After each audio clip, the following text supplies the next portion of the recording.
Goddag alle sammen. Her fra Vendslev, der har jeg nogle bemærkninger til SF's nye valgløfte. Genfør store bededag og lad de rigeste betale. Typisk SF.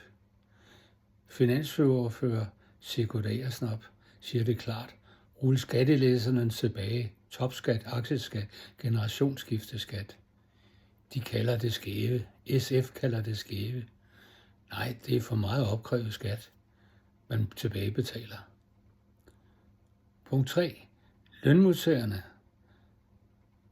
Men den lille kompensation på 0,45%, den rører de ikke, for det vil være at gå for tæt på overenskomsterne.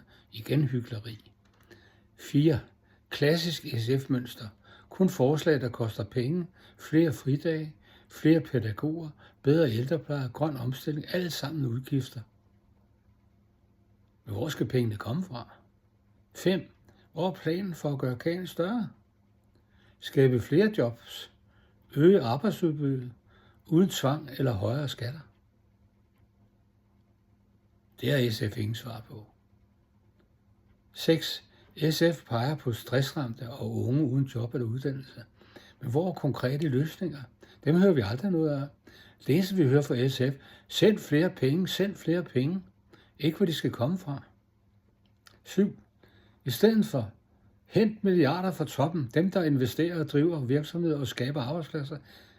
Lige netop, lad os forkvæle dem, der i forvejen betaler 1% af skatteyderne betaler 10% af skatterne. Så det er jo helt godnat. Det var kvæle det hele. Resultater. Punkt 8. Mindre incitament til vækst, færre jobs på sigt, alle bliver lige fattige, ingen bliver rigere. Det er ren socialistpolitik. Prøv at se Venezuela og Cuba. Der kunne I lære lidt. Så kunne I være, at I kunne justere jeres lyserøde kommunistiske drømme. 9. Det lugter af SF's gamle socialistiske rødder. Fordeling frem for skabelse. Symbolpolitik. Det lyder godt, men rammer bundlinjen hårdt. 10. Danmark har brug for reformer, der booster produktivitet, konkurrenceevne og ikke flere helligdage på erhvervslivets regning. SF kunne have forhindret, punkt 11, SF kunne have forhindret store bededagsloven ved at stemme for den folkeafstemning, som en del af Folketinget ville have indført for at forhindre store bededag. Havde SF støttet det, så havde store bededag jo aldrig kommet.